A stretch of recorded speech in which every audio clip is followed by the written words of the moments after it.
इस पर वीडियो बनाऊं? बहुत दिन का ब्रेक हो गया है और एक ढंग की वीडियो नहीं डाली। अच्छी वीडियोस नहीं बनाऊंगा तो शायद चैनल नहीं उठेगा। ऐसी ओवरथिंकिंग का सिर्फ एक ही इलाज है।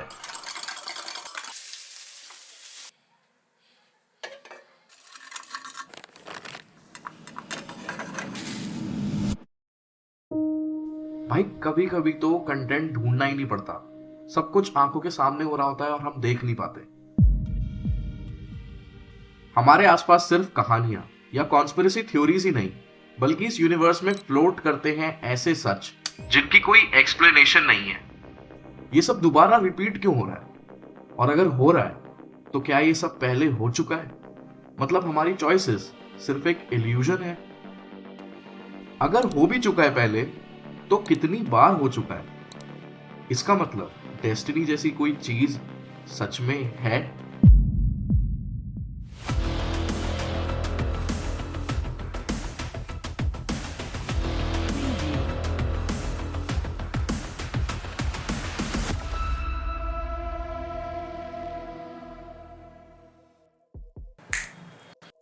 डेजा वो एक फ्रेंच वर्ड है जिसका मतलब होता है पहले से देखा हुआ या फिर ऑलरेडी सीन। इस टर्म को 1876 में फ्रेंच फिलोसोफर एमिल बोरैक ने अपनी एक बुक साइकोलॉजी ऑफ फ्यूचर में मेंशन किया था और इसे बताया गया था कि ये एक कॉमन मेमोरी फिनोमेना है। नोट करो कि मैंने इसे मेमोरी मेंशन किया है और काफी साइंटिफिक स्टडीज में इसे सिर्फ ब्रेन का एक फंक्शन ही बताया गया है जो मेमोरीज को मैनिपुलेट करके आपको कंफ्यूज करता है आपकी प्रेजेंट और पास्ट की मेमोरीज में। क्योंकि ब्रेन एक एक्टिव और अटेंटिव ऑर्गन है जिसमें कॉन्शियस और सबकॉन्शियस दोनों ही पार्ट होते हैं, जिसके बारे में हम डिटेल में और अच्छे से बात करेंगे आने वाली वीडियोस में। फिलहाल के लिए ये ठीक वैसा है जैसे एक कार्ड और दूसरा कार्ड आप जल्दी जल्दी नहीं देख सकते, बट ये ट्रांसफॉर्म होते हैं। तो इस एग्जाम्पल के थ्रू आप अंदाजा लगा सकते हो कि हमारा ब्रेन कितना अटेंटिव और एक्टिव है और इसे कितने तरीके से मैनिपुलेट करा जा सकता है। दो कार्ड्स ट्रांसपोज हुए थे ए पोजीशन से बी पोजीशन पे, तो लेकिन ये इतनी फास्ट होता है कि आपके ब्रेन को सिग्नल मिलने से पहले आपकी आईज ट्रिक हो जाती है। ये ठीक वैसा ही है कि जब आप कंफ्यूज हो जाते हो दो या ज्यादा चीजों में जिनकी सरफेस इंफॉर्मेशन तो सेम होती है लेकिन डिटेल्स थोड़ी सी अलग होती है। ये थोड़ा डार्क लगेगा सुनने में, बट हम उनकी मेमोरीज को मैनिपुलेट कर सकते हैं। इस पॉडकास्ट में हमने बात करी है मेमोरी मैनिपुलेशन को कैसे मैजिक या फिर रेगुलर कॉन्स में यूज करा जाता है। एक बार आप जरूर चेकआउट करें, मैंने डिस्क्रिप्शन में इसका लिंक डाल रखा है।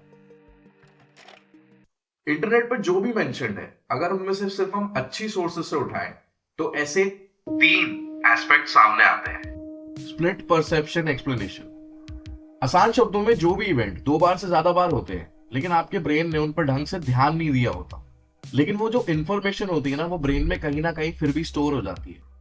और सिमिलरली वैसा ही एनवायरनमेंट या वैसी सी हरकत होने के बाद वो मेमोरी प्ले करी जाती है और आपको ऐसा लगता है कि शिट, डेजा वू हुआ है, डेजा वू हुआ है। ये बिल्कुल वैसा है जैसे आप एक किसी लाइब्रेरी में गए, एक पर्टिकुलर बुक के कवर को पहचानते हो और आपको उस कवर से मिलता जुलता बुक कवर मिलता है, उसे निकालते हो और उसका पहला दूसरा पन्ना देखने के बाद आपको पता लगता है कि यार ये वो बुक नहीं है। तो सिमिलरली मेमोरीज के साथ भी ऐसा होता है। ब्रेन क्योंकि मिली सेकेंड्स में फंक्शन कर रहा है, इसलिए वो मेमोरी को प्ले करते टाइम ये नहीं देखता कि उसकी डिटेल्स क्या थी, बल्कि उसकी सरफेस इंफॉर्मेशन को प्ले कर देता है, जिससे ऐसा इल्यूजन क्रिएट होता है कि ये एक डेजा वू है। Memory based explanation, implicit memory या फिर लॉन्ग टर्म मेमोरी। जैसे कि हमने पहले बात करी है कि मेमोरी मैनिपुलेशन के अंदर ऐसा कोई ट्रिगर पॉइंट होता है जो ट्रिगर करने के बाद ऐसा लगता है कि आपको डेजा वू हुआ है, लेकिन नहीं होता। ये सिर्फ एक मेमोरी मैनिपुलेशन का छोटा सा एग्जांपल होता है। ये बहुत कॉमन है। इसमें कोई भी XYZ बात आप किसी थर्ड पर्सन को बोलते हो और फिर भूल जाते हो और बाद में सेम बात रिपीट करके आप बोलते हो कि आपको डेजा वू हो रहा है। उस थर्ड पर्सन को भी याद नहीं रहता कि आपने ये बात शायद पहले बोल रखी है। सिमिलरली देखो, ब्रेन का काम तो है सिर्फ इंफॉर्मेशन को स्टोर करके रखना। Dual neurological processing. जितना कॉम्प्लेक्स नाम है, प्रोसेस उतनी कॉम्प्लेक्स नहीं है। ये साला मेडिकल टर्म्स में हर चीज को इतनी हवाबाजी में लिखा जाता है कि खैर, आसान शब्दों में ब्रेन के दो हेमिस्फीयर्स होते हैं, राइट और लेफ्ट। जो भी हम देखते हैं अपनी आंखों से, वो सारा डेटा इन दोनों हेमिस्फीयर्स से टकराते हुए टेम्पोरल लोब में जाता है, यहाँ पीछे छोटा दिमाग कहते हैं जिसे। और वहां से हमें इंफॉर्मेशन मिलती है कि फलानी चीज क्या है। फॉर एग्जाम्पल, अगर हमने कोई सेब देखा तो हमें वो टकराते हुए जाता है इन्फॉर्मेशन, और एक सेब की फोटो हमारे दिमाग में आती है और हमें ये चीज विजुअलाइज होती है कि हाँ ये एक एप्पल है, या अभी मैं आपसे बात कर रहा हूँ तो आपको लग रहा है हाँ ये यूट्यूब पे एक वीडियो चल रही है, या ये माइक है, या इसके पीछे लाइट चली हुई है, या ये कैमरा है। सिमिलरली अगर इस रेस के अंदर आंखों से देखे जाने वाली जितनी भी चीज और इंफॉर्मेशन कलेक्ट होने वाली जितनी भी ये जो रेस होती है, इसमें अगर मिली सेकेंड का भी डिले आ जाता है ना, तो ये इंफॉर्मेशन 2 बार प्रोसेस हो जाती है, और जब दूसरी बार होती है तो आपको ऐसा लगता है शिट ये तो डेजा वू है, जबकि ऐसा नहीं होता। तो ये भी एक पॉसिबिलिटी होती है डेजा वू के ना होने की। समझ नहीं आया तो फिर से रिपीट करके देख सकते हैं, मैंने काफी अच्छे से समझाया इस बारी। लॉन्ग स्टोरी शॉर्ट, जो भी हम चीज देखते हैं अगर हम उसे हमारा ब्रेन थोड़ा सा भी डिले हो जाता है, थोड़ा सा भी स्लो हो जाता है उसे देखने में, तो वो इंफॉर्मेशन 2 बार ब्रेन तक पहुंचती है, ठीक है। और जब वो दूसरी बार पहुंचती है हमें ऐसा लगता है कि हमने पहली बार भी देखी है, तो इस चीज को भी डेजा वू कहते हैं। डेजा वू का सपनों से भी रिलेशन है इन 3 एस्पेक्ट्स में।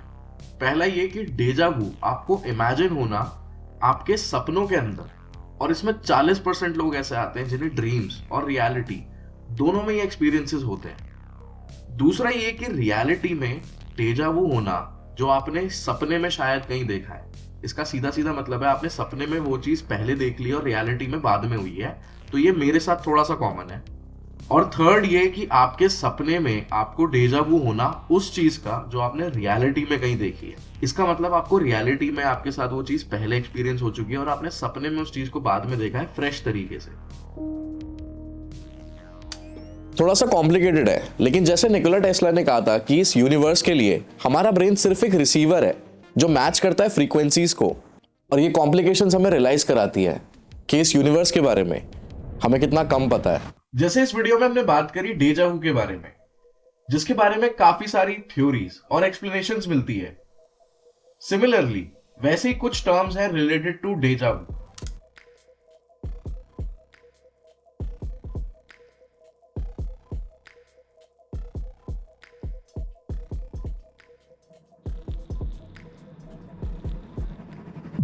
वेल ये थ्योरीज वहीं तक एक्यूरेट है जहां तक एक्सपेरिमेंट्स, साइंस और स्टडीज हमें ले जाती है। कॉन्शियस और सबकॉन्शियस ब्रेन में जो डिफरेंस, या फिर आप ये कह लो कि कॉन्शियस ब्रेन का सबकॉन्शियस ब्रेन पे कितना इन्फ्लुएंस होता है, हम सोते टाइम हमारी रियलिटी का हमारी ड्रीम्स पे कितना इन्फ्लुएंस होता है, इन सब के बारे में पता लगाना या इन सब के बारे में एक ऑब्जर्वेशन करना एक नया मिस्ट्री पैटर्न अनलॉक करता है ह्यूमन ब्रेन का, जो कि कई ऐसे गेटवेज खोलता है नए सवालों और उनके नए जवाबों के। लेकिन ये मिस्ट्रीज सिर्फ यहीं पर खत्म नहीं होती, इनका रिलेशन हमारे ड्रीम स्टेट सबकॉन्शियस से भी है, यानी हमारे सपनों से।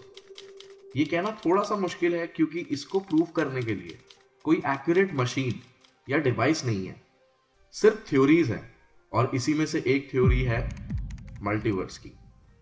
जैसा हमने मार्वल की डॉक्टर स्ट्रेंज की मूवी में देखा है, there are countless possibilities in this infinite space time.